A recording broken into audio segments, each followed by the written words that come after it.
Umur saya 16 tahun, saya lahir di Fafak tanggal 25 Januari 2006.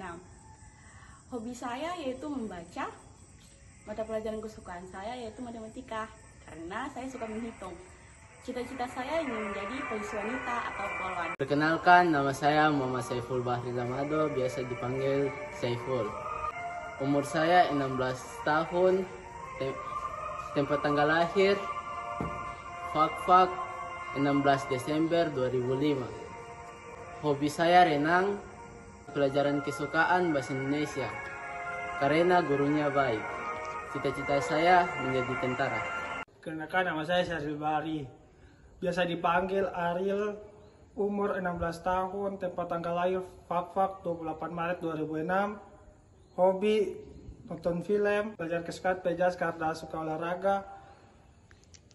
Cita-cita jadi TNI. Halo semuanya, dalam video ini kita akan membahas materi dari matematika peminatan kelas 12, yaitu limit fungsi trigonometri. Nah, di sini teman-teman bisa lihat ya, materi prasyarat dan juga peta konsep untuk materi yang akan kita bahas. Sekarang kita masuk ke materinya, yaitu limit fungsi trigonometri. Pada materi ini, fungsi yang dikenai adalah fungsi trigonometri, yaitu fungsi-fungsi yang mengandung atau memuat perbandingan-perbandingan trigonometri seperti sinus, kosinus, tangen, kosekan, sekan, ataupun kotangen. Cara menyelesaikan limit fungsi trigonometri dibagi menjadi 4 metode, yaitu 1. Dengan metode substitusi langsung. 2. Menggunakan rumus dasar limit fungsi trigonometri. Ketiga, dengan metode pemfaktoran. Dan yang keempat, dengan cara menyederhanakan fungsi. Oke, sekarang kita lihat satu persatu cara menyelesaikan limit fungsi trigonometri. 1. Metode substitusi langsung. Penerapan metode substitusi langsung yakni dengan langsung mengganti X dengan angka yang tertera di soal. Menentukan nilai limit dengan metode ini hanya sah jika hasil yang diperoleh terdefinisi bukan bentuk tak tentu. Selanjutnya kita beralih ke contoh soalnya. Nah, nomor 1, limit X mendekati pi per 4 sin 2X. Kita ubah X-nya menjadi pi per 4. Jadinya sin 2 dikali pi per 4. Pi-nya yaitu 180, jadi 2 dikali 180 per 4.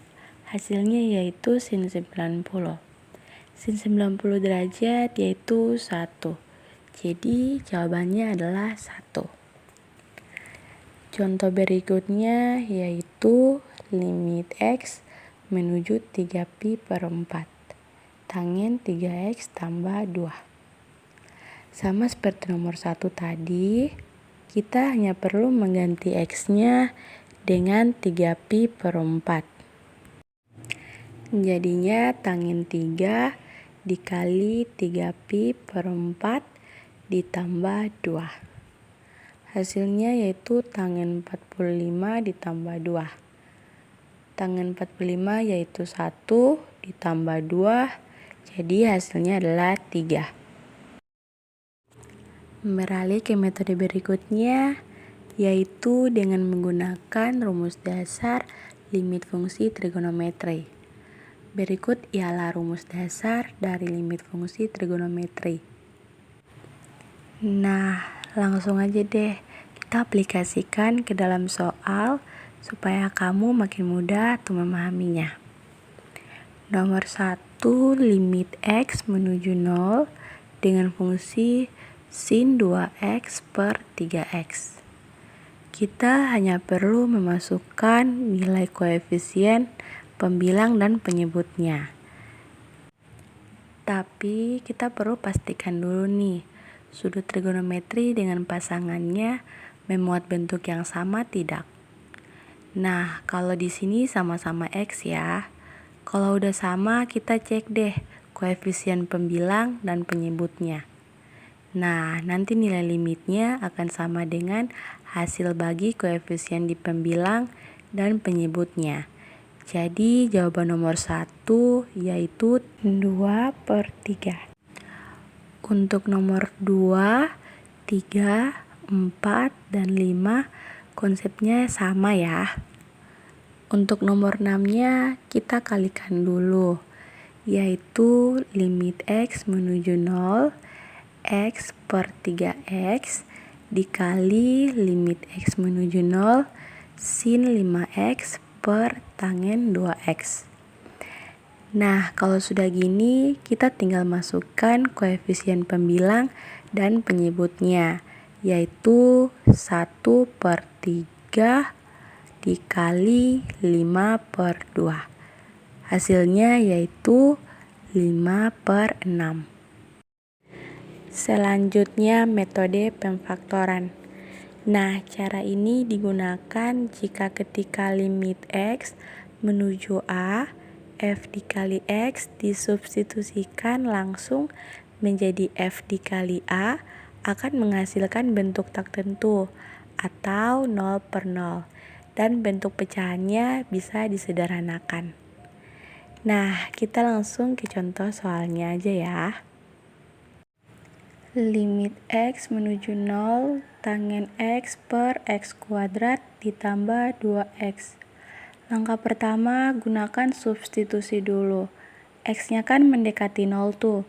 Ya udah, kita substitusikan X sama dengan 0 ke fungsinya. Nah, hasilnya 0/0 nih, yaitu bentuk tak tentu. Karena bentuknya tak tentu, kita arahkan ke metode pemfaktoran. Jadi, limit X menuju 0 tangen X per X kuadrat ditambah 2X kita faktorkan, jadinya tangen X per X dikali X tambah 2. Nah, kalau udah gini, baru deh kita gunakan sifat perkalian limit. Jadinya limit X menuju 0 tangen X per X dikali limit X menuju 0 1/X tambah 2. Tangen X per X hasilnya 1/1. Nah, kalau untuk 1/X tambah 2 ini kita masukkan nilai X. Di sini X-nya menuju 0. Jadi 1/0 tambah 2 sama dengan 1 dikali 1/2. Maka hasilnya adalah 1/2. Sekarang metode yang keempat, yaitu menyederhanakan fungsi trigonometrinya. Pada metode ini, untuk menyelesaikan limit fungsi trigonometri, kita harus mengingat kembali rumus-rumus trigonometri. Dan yang tidak kalah pentingnya dari identitas trigonometri, yaitu rumus aljabar.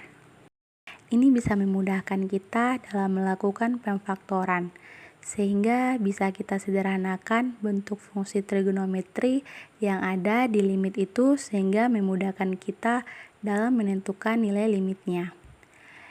Oke deh, langsung aja ke contoh soal. Tentukan nilai limit dari limit X menuju pi/2 cos kuadrat X per 1 kurang sin X. Pertama, kita cek dulu dengan menggunakan metode substitusi. Karena awalnya kan kita belum tahu nih, apakah bentuk tak tentu atau bentuk tentu. Jadi, cos kuadrat pi/2 per 1 dikurang sin pi/2. Pi/2 itu nilainya adalah 180/2, sama dengan 90. Jadi cos kuadrat 90 derajat dibagi 1 dikurangi sin 90 derajat. Cos 90 derajat adalah 0, jadi 0 kuadrat dibagi 1 dikurangi 1. Jadi hasil akhirnya ternyata 0/0. Bentuk tak tentu nih. Kita coba dengan menyederhanakan bentuk fungsinya. Kita ubah bentuk fungsinya, di sini kita mempunyai cos kuadrat X per 1 kurang sin X. Kira-kira yang mana yang bisa kita ubah? Coba deh kalian ingat-ingat, buka lagi catatannya tentang identitas trigonometri. Nah, kalian akan mengamati ini ada bentuk cos kuadrat X. Nah, ini terdapat dalam rumus identitas yang ini. Nah, ini kita bisa gunakan untuk menggantikan nilai cos kuadrat X yang ada di soal ini dan nilainya menjadi limit 1 min sin kuadrat X dibagi 1 min sin X dengan X mendekati pi per 2. Coba kalian amati dulu, paham ya? Oke, kita lanjutkan. Nah, dari sini kalau kita lakukan substitusi lagi, nilainya masih 0 per 0, bentuk tak tentu. Maka harus ada yang kita ubah lagi. Kira-kira apa yang bisa kita ubah? Nah, di sini kalian amati bagian atas atau bagian pembilangnya, yaitu kita mempunyai 1 dikurangi sin kuadrat X. Di sini kita bisa menggunakan rumus aljabar untuk menyederhanakan bentuk ini. Bentuk 1 min sin kuadrat X bisa kita faktorkan, kita ubah menjadi 1 plus sin X kali 1 min sin X dengan menggunakan rumus aljabar. Nah, oke, di sini kita amati di antara pembilang dan penyebutnya ini ternyata ada bentuk yang sama ya, sehingga bisa kita sederhanakan. Nah, bentuk ini kemudian menjadi limit 1 plus sin X untuk X mendekati pi per 2. Nah, sepertinya sampai dari bentuk ini sudah bisa kita substitusi dengan menggantikan nilai X dengan pi per 2, sehingga nilainya menjadi 1 plus sin pi per 2. Sin pi per 2 sama saja dengan 90 derajat. Nilainya adalah 1, sehingga ini adalah 1 tambah 1 sama dengan 2. Oke deh, sekian. Semoga pembahasan saya tadi dapat dipahami dan bermanfaat juga bagi teman-teman. Oh iya, jangan lupa like, komen, dan share.